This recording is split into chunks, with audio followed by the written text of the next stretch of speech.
the PowerPoint. So I'm not preaching. I'm just going to talk to you about the comms team. All right. So I've titled this "Raising a Supernatural Army Through Social Media," and I realized that when it comes to social media, certain people have got, yeah, thank you.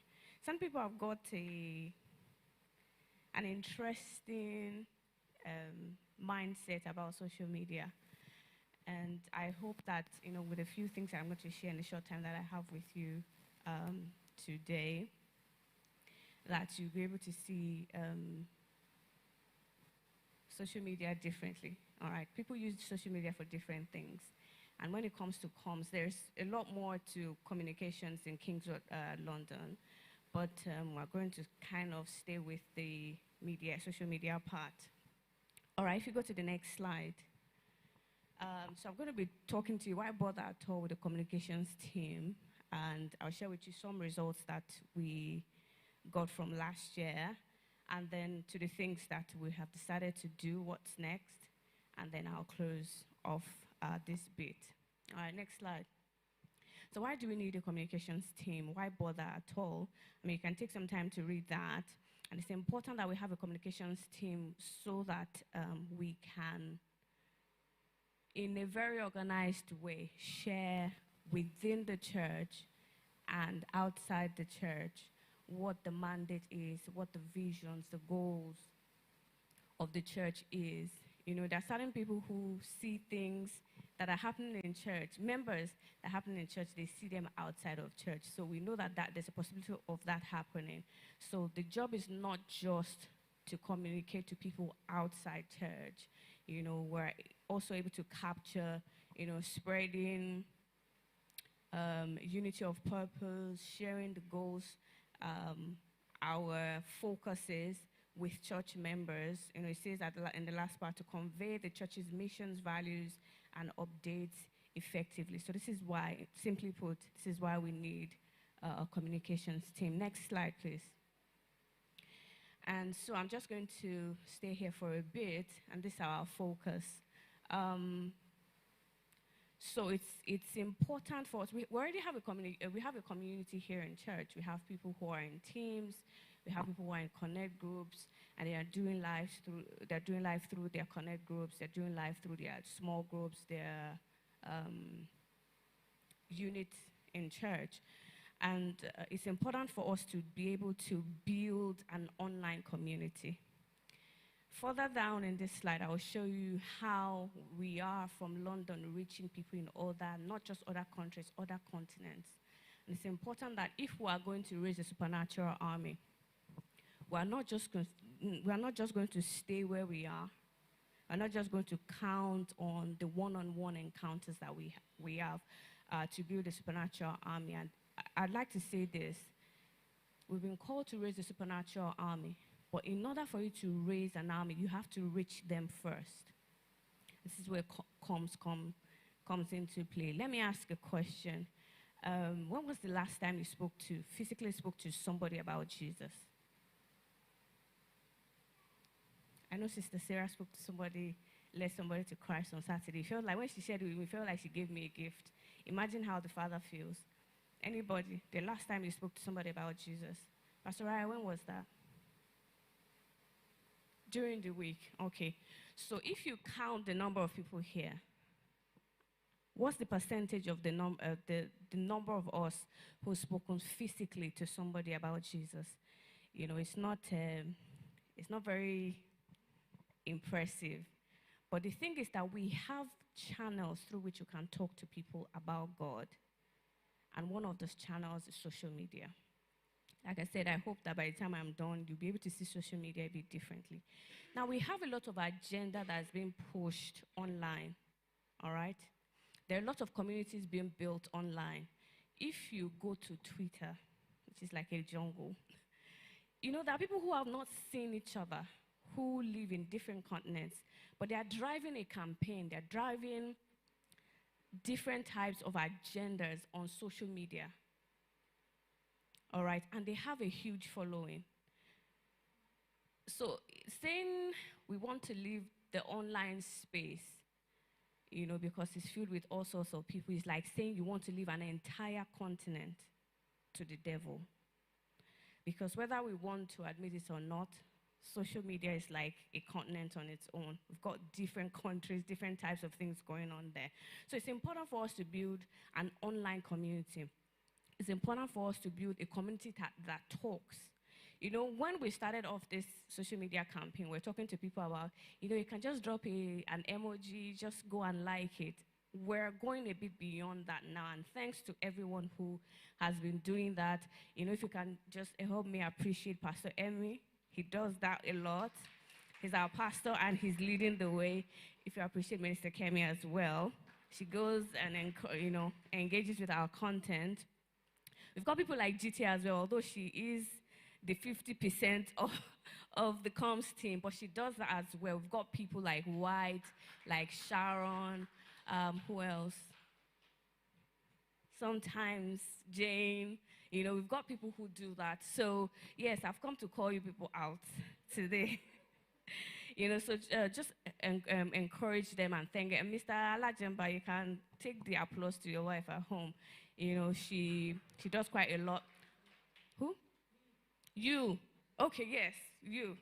All right, and Jennifer as well, Jennifer Ade. These are people that you see that they engage with our content. And if I left your name out, please, don't be upset. Maybe I need to see you a bit more, All right, so we need, like I said, we need to take it a step further. It's not just enough to go and like something we've put up. We want to hear your thoughts. We want a talking community online. We want to see people, church members, talking to each other online. Yes, we know that you see each other on Sundays. But the thing is that, let me paint it this way. If you see a post online, it's just human nature. If there are no likes, no matter how much you like the content, there are no likes, there are no comments, what will you do? There's a good chance you're not going to like it or comment. All right, so if we want to have a talking community, the talking must start with church members. At the end of this, I'm going to do a call, an altar call for social media evangelists. And let me share my story with you, taking a cue from Pastor Dawson from last week, talking about sharing stories. I joined Kingswood London in January or February of 2019. And as at that time in my life, I had social media. I was on Facebook, but the only time you see me on Facebook would be maybe I'm wishing my cousins happy birthday or something. I was on Instagram because I had started a fashion business and I needed to put stuff out. But even that was a burden for me. So at the time that I joined Kingswood London, I was the type of online user who I will put a post saying Happy New Year, and my next post will be the next Happy New Year. So it's not my thing. There are a lot of people who say, oh, it's not my thing. I'm not just into all of that. We don't serve God on our terms. Let me ask the married people here. If the man who came, who is now your husband, at the time was asking you out, if he was trying to love you on his terms, would you have been married to that person today? The women are not answering. Minister, you walk, oh my goodness. Pastor Emi says she will have walked away if you did not love her on her terms. If you want a relationship to move forward, to thrive, you've got to love that person on their terms, how they want to be loved. So we can't serve God on our terms. I'm still not comfortable holding the mic in front of people because I'd rather just not be. It has nothing to do with all of you. It's a me thing.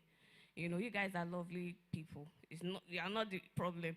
It's just not my preference. But I cannot serve God. I cannot fulfill God's mandate over my life by serving him on my terms, how it's convenient and comfortable for me. All right?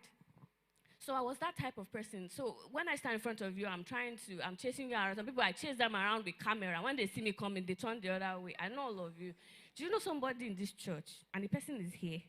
The person sent me a post on social media saying, you know what the post says? social church social media content, it was kind of like a meme thing, that the way they chase people around trying to take pictures, that the person's in this church and the person sends me that on Instagram. I said thank you. I know I'm one of them.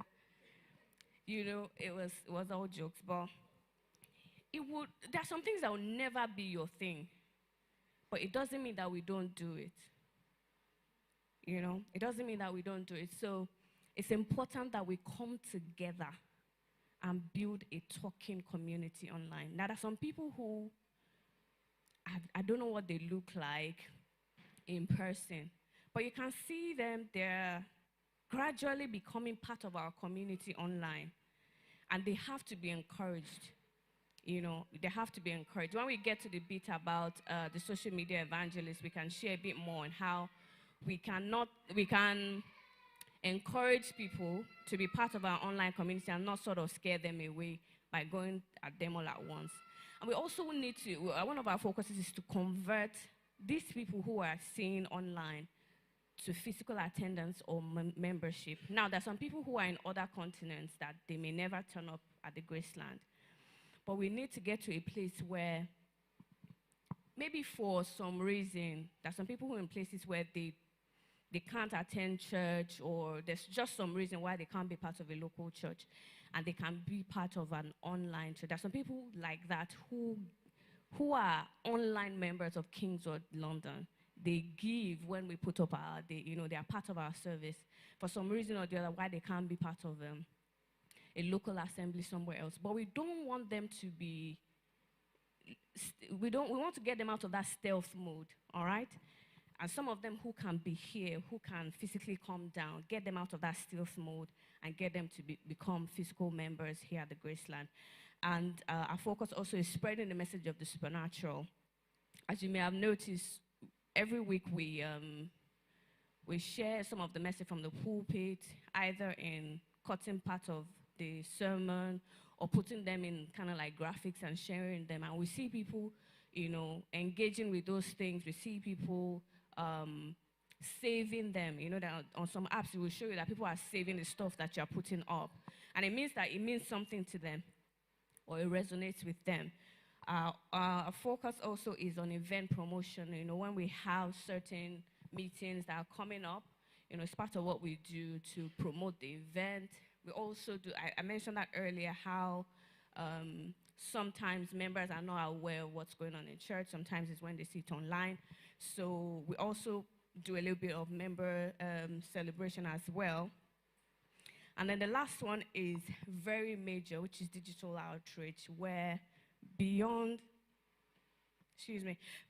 just showing our community, I mentioned earlier how the percentage of people who would physically reach out, to talk to people about Jesus is kind of low. We can leverage on digital outreach to do that. We can't underemphasize the power of the word to get somebody saved, or get somebody filled with the Spirit, or get somebody discipled. I hope I still have your attention and I've not lost you. Finally, fulfilling the mandate to raise a supernatural army. Pastor Amy talked about this scripture earlier, and I want us to open up to that scripture. I'd like to show us a few things, and then we'll move on from there. It's in the book of Psalm 68, verse 11. Psalm 68, verse 11. And I'm going to read a few versions just for emphasis. 68:11. It says, "The Lord gave the word, great was the company of those that published it." As KJV. The Classic Amplified says, "And the Lord gives the word of power. The women who bear and publish the news are a great host." The Amplified says, "And the Lord gives the command to take Canaan. The women who proclaim the good news were a great host army." And finally, I'm going to read the Message translation. Seem to have run away. Let's search for it. Okay. All right, verse 11. "And the Lord gave the word. Thousands called out the good news." There is a publishing, there is a bearing, there is a calling out of the good news that we've been given, and it cannot be done by one person. I like the message translation that says thousands. You know, there's a multitude of us here at King's of London, you know, and we can't wait on a team of people to do this bit of it. Now, the other bit that we do, you know, the work that goes into all of it, putting stuff together, some of it, like content creation, we may need people to help us with. But where we really need people, this digital outreach, where we really, really need people is proclaiming and publishing this. Social media may not be your thing, you know, and we're really happy to help, you know, if I was talking to somebody about, you know, reposting our stuff on Twitter, and it turned out that this person is one of the Twitter warriors. So they had to, yeah, they're Twitter warriors. You know, they had to explain to me that, you know, because of this thing that I do on Twitter, you know, kind of put in church, I said, well, that's God telling you that maybe you should become less of a keyboard warrior and be really born again, you know, because they are very interesting on Twitter. And I said to the person, you know what you can do is open another account that is dedicated towards just doing that. Now, if you have a business account, that's the only account you have online. All your accounts are your business accounts. If you wouldn't want to put your stuff there, we understand that, you know, or you've got a personal brand going, you can open a different account and put up stuff. Now, another angle that people come from is, oh, I don't want my personal life online. We're not asking you to put your personal life on there. We're just asking you to help us publish this good news. All right? I was talking to somebody on Saturday that told me that they've been off social media since they got married. And the way I'm looking at them, they did not get married 5 years ago or 2 years ago. They've been married for a while, you know, so. And it's your preference if you don't want to. There's a lot of noise going on online, but you can, even the app itself, you can schedule the app to go quiet until you need to use it. I think some people who say they're always distracted by social media is because they are not aware that you can actually schedule. The very app will tell you how much time you're spending on it. So if you take some time to look at how much time you're spending online, if you're concerned about, you know, it being a distraction, you can condition that app so that you only use it when you need it. But we do need people publishing this for us. Next slide, please. So I'm just going to share with you. Let's go to the next one. Some results, and I want you to please pay attention to some of these numbers. I won't bore you talking about all of the numbers, but I want you to pay attention to things like new followers. So this is for Instagram, and this was from last quarter of last year. Obviously, these numbers have changed, and we'll do another review at the end of the first quarter of this year, but this was data pulled from the last quarter of last year. We had new followers, and we had that much account reached. Now, you're going to reach more than people who you are going to convert into your followers. But this is not too bad in that we are reaching people. Next slide, please. Another bit that I want you to pay attention to is this over there. So you can see that I think that's 26 to 32, 25 to 32. That's the age range of people that, the bulk of people that we are that are engaging with our content on Instagram. So if you use, you can see we've got more people, even over 65, engaging with us, but that's the bulk of the people that we have on Instagram. And you can see the gender split as well. Next slide, please. So this is for Facebook. We had that much new followers at the end of last quarter, and that's the amount of account that we've reached. Next slide, please. Okay, so as you can see, this is different. Pastor Raya was talking earlier about the different demography. So if you look at that, you can see the number of users, the age range of the number of users that we're engaging on Facebook. I'll get to why this is important much later. Next slide, please. And this is for YouTube. We're in the process of monetizing our YouTube. You know, one of our focuses for the year is our finance. So another way that God can increase our finance is to, you know, monetize our social media, which we're working on. We had that many subscribers. We've got more than that now. And then we've got that view. So that tells us that we are able to monetize the total views. Next slide, please. This is on TikTok. TikTok is a whole new, is in a world by itself. So we're able to monetize on Instagram, Facebook, and YouTube now. We're in the process of getting all of that done, but we can't monetize on TikTok just yet. And that's because we need to have 1,000 followers. And at the moment, we have 100 and something. How many people have a TikTok account here? If you have a TikTok account. Don't worry, I only opened TikTok recently. Only 4 people, 5. Okay, Pastor Emi. Okay, if I can just ask, why are you not on TikTok? Just for the fun of it. What? Because of China. Okay. Okay. I mean, it's a reason, but you have no idea what your other apps are doing to you. Or even open up websites alone can do to you. I remember one day I was sharing my screen, and this cookie thing came up. And I clicked on manage cookie, and I was trying to put off stop. And the person was looking at me, was like, why are you doing that? I was like, So you just do accept. Do you know that you do accept? In the name of God, please stop doing that.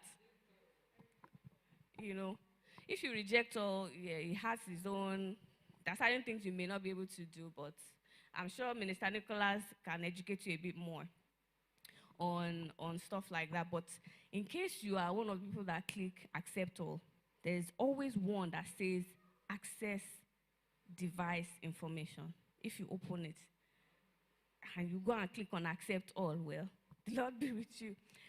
All right, so you are not on TikTok and you don't have any intentions to be on TikTok, maybe the Lord will provide you a different phone so that they can access your information. But give it a thought, because we can't monetize on TikTok. If you are not too concerned about China, and they are not going just by what is being said, not that, you may want to educate yourself a little bit about what that really is about. But this is what we've seen so far. Now, the algorithm on TikTok is a lot more brutal than other social media platforms, in that there's certain restrictions. Even when you are monetizing, they can still restrict you and all of those type of things. But we need people on TikTok. So if you have no reservations about joining TikTok, let's have a conversation after now and get you on TikTok. All right, next slide, please.